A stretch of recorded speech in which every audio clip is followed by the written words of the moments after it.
up guys, welcome back to my YouTube channel. This is Bibi the Flower. Yes sir. In today's video we're going to be talking about the high school transition to college. I know the class of 2020 just graduated and a few are going to college and a few are going to university, but this video could apply to both, to university and college, although university and college are quite a bit different but have some similarities.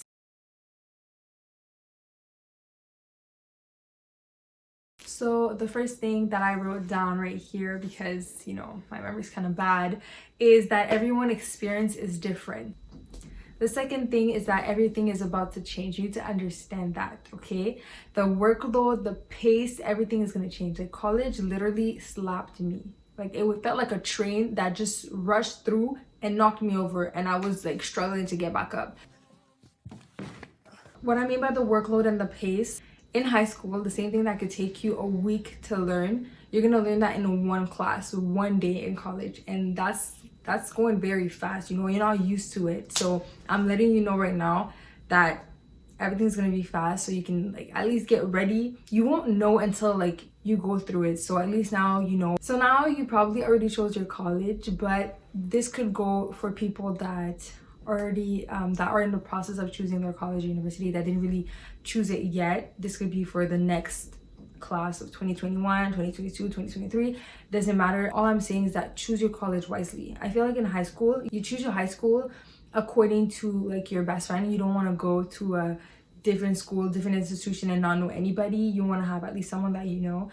It's exciting when you have someone with you, right? But in college, you don't want to choose your college just because your friend is going there. That's just not how it works. I hope no one did that, and I hope if you did that, the college was right for you. And also research your college, research your university, look at the tiers of the college, look what's good for you, what suits you, especially if it's known into what you want to do, whether it's engineering, whether it's health department or anything with dance. Look at the school that's known for that. I'm so glad that my college is the #1 student satisfaction rate, meaning that a lot of students graduate from the college and then they're able to find a job in the future. So that's one thing, I'm kind of glad. The third thing is not everybody was raised like you. You're gonna realize your morals and your values, what you stand for is not necessarily what other people are gonna stand for. You might find yourself doubting your beliefs or whatnot, but keep in mind that you guys will probably learn from one another. You can teach things to that person that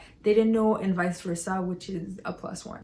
College forces you to grow up. Whether you moved out of your parents' house or whether you're staying at your parents' house and you're just studying in the same city at home, it forces you to become responsible, to become self-disciplined.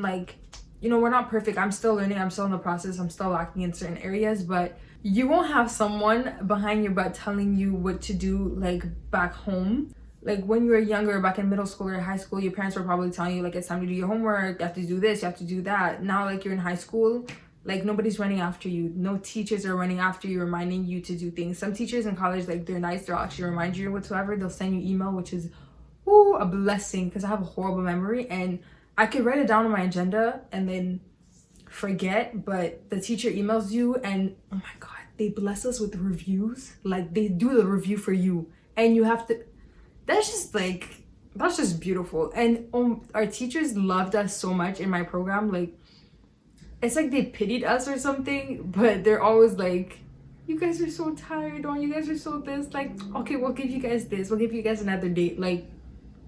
I was just blessed up, but not every college or university are like that. So it's gonna force you to grow up. It's gonna force you to pick up your things and get it together. One thing about growing up is that you will probably lose contact with the friends that you had back in high school, and it's okay, it's normal. You'll know who truly are your friends. You'll know who's your ride or die, you dig? But I think it's okay. It's a normal thing to grow apart from someone. Like I said, you're growing, so it is a good thing. It sucks sometimes to see a friendship slip away, but at the same time, in college, people and those could be your best friends, your acquaintances. You don't really have to make them your best friends, actually. The sixth advice or whatsoever is that things change. It's okay to change your major. It's okay to want to change your program. Most or some people don't know what they're getting themselves into. They're probably just like, oh, I'll go to college because my parents want me to. I have no idea what I want to do, but I'm still gonna go to college or whatsoever. I know someone at my college that was in nursing or something and decided like, this is too much for me, I'm gonna change program. It's normal, you know, we're humans. So believe me, don't lose your mind if you're like not sure what you want to do. This is coming from someone who wants to pursue in dentistry and that knows what she wants to do. But it's okay if you don't know what you want to do, if you're unsure, if you're uncertain. Don't feel like guilty, don't feel like you're losing your mind. Oh my god, my life is falling apart because I'm changing program or whatsoever. It is totally fine, don't worry. I think that's not only for like college, I think that's for high school as well. You should save up whatever money you're receiving, even if you're not like, you don't have an income, if you're not working or whatsoever. It's always safe to like save money, whether it's $1, $2, whatever amount it is.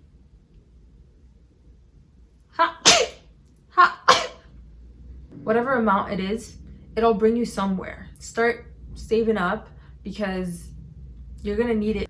You don't want to be out here starving because you don't have money in your bank account and you're gonna have to ask your parents, especially if you moved out. That's kind of like not humiliating, but like just save up your money. Next is take care of yourself. You're gonna go to college, you're transitioning. This is something new, you know, you've never done this before. This is your first time. And so it's gonna slap. You're gonna be sleep deprived. Maybe it might slap you to a certain way that like you might want to give up. Don't give up, keep it pushing. Remember that. Also remember that there are times that it's okay to take a break. It's okay to, you know, take a bath, meditate, take care of yourself. When you're like over studying, first of all, you're not gonna retain any information if you're studying with a fried brain. Keep it pushing, but like don't kill yourself. If you see that you're not retaining any more information, you're super tired, take a nap. Make sure you can actually wake up from that nap, because I've had nights that like I'm like I'm good, I'm super tired. Like I was sleep deprived, but I wasn't really tired, but I was like, I'm gonna take a nap. Or a friend told me to like actually take a nap. It's okay, I'll wake up in the next morning. Next thing you know, I woke up, it was time for me to go to class. You know, make sure you can wake up. If you live with someone, if you live with your family, if you live with like a roommate or whatsoever, you guys are pretty chill and close, ask them or to like wake you up. If you're super tired, there's like a point where you probably won't hear your alarm. Talking about naps, don't exceed 45 minutes, especially if you want to study throughout the night or if you want to like sleep early. There's a difference between sleeping, going to bed early around like 10 or 9 and then waking up at 4 or 5 in the morning to study before class. You can do that. That's like a night of sleep. But if you are super tired but you need to keep it pushing, take a 45-minute nap, because if you exceed that, you're gonna be even more tired when you wake up and you won't be like optimized to keep on studying. So don't go over 45 minutes. The one thing that's very obvious, but that some people, oh my gosh, I've had some friends that just, it's your first year, how are you doing that? I'm dying. I'm not judging. Don't skip class. Please go to class, because even if you don't go to class, you're gonna have to teach yourself all that, like all the materials the teacher did, or like the lectures in university. Like you don't want to skip that, you know. Go to class. I can count on my hands the amount of time I skipped class. Some of them were like involuntary, some of them were like, I had clinics, okay. I had 8 in the morning clinics back to back, and I had 2, plus I had another class and then a third class or fourth class I finished at like 5 p.m. I was gone, I was fried, I was tired, and it was Friday. So it's not really an excuse, but that's why I skipped class. I'm telling you this, eventually you're gonna have to reteach yourself the whole thing. And plus, if it's a class that you hate the most, like it's gonna be so easy to want to skip the class. So don't skip it, go to class. Even if your head is not here, while you're restudying all the material that the teacher was teaching, when you're gonna be studying, you'll probably like remember, oh yeah, the teacher said that, I heard the teacher saying that, even if your brain was like long gone. This is coming from an introvert, okay? Be social, do something new. There are clubs at school, at your college or your university. Make friends. They don't necessarily have to be your best friends. They can be acquaintances. Go out there, you know, get out of your comfort zone. It'll actually serve you well.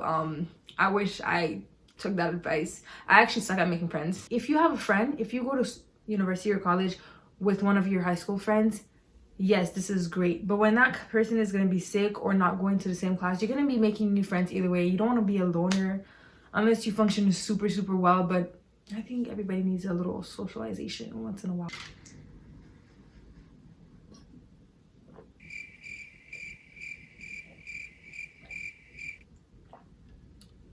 Please take my advice on this, okay? As like tempting as you want to keep it, just get rid of Netflix. Get rid of all these illegal websites. Just get rid of it, okay? Don't have it on your phone, don't have it on your laptop, don't have it anywhere. If you have a friend that you trust, tell them to switch your password. Because you're gonna want to watch Netflix so much. Like, you're not gonna want to study. Plus, you spend like what, 2 months of summer, and for the people that are already in university and college, you spend like 4 months of summer where you chilled, you had some productive days, but you were like probably watching Netflix most of the time. And to get back into the routine of study, you're gonna want to watch Netflix a lot. Like, I'm not gonna lie, I watched Netflix while I was like not studying but rewriting some notes. It's okay, but it's not a smart idea, because when you're actually gonna have to study, you have to put your phone down and whatsoever. When you're studying, put your phone somewhere that you cannot see it at all. Do not have it close to you. And if you have your notes on your phone or like pictures or whatever, and if you have a Mac, like it'll sync right away. So open your pictures on your Mac and you'll be able to follow your notes from there. But if you don't, like, send your pictures to an email. Make sure you can open it on your computer and get rid of your phone. Like, get rid of it. I'm telling you, your phone will be your biggest distraction. If you're gonna study the next morning, like if you don't have class or whatever, have a setup, have your notebook, your school books, have them ready. Also have a schedule of how you're gonna study your things and how your day is gonna go when you have a day off or whatever, so that you can be ready to attack and focus while you're studying. So that comes with being organized. Try to organize your things. If you have no idea like how to do it because you did not do it in high school, you know, YouTube is your best friend. Go on YouTube, find some videos of like how to organize, how to study effectively, manage your time and whatsoever. YouTube is very, very helpful in that department. And so that is it, guys. I hope you guys enjoyed today's video. Don't forget to comment down below what you guys want to see next. Also, smash that like button if you guys enjoyed the video. It will help me so much. Don't forget to turn on that post notification right there. Share, subscribe, and I'll see you guys next time. Bye. Around the neighborhood, feeling blessed, never stressed.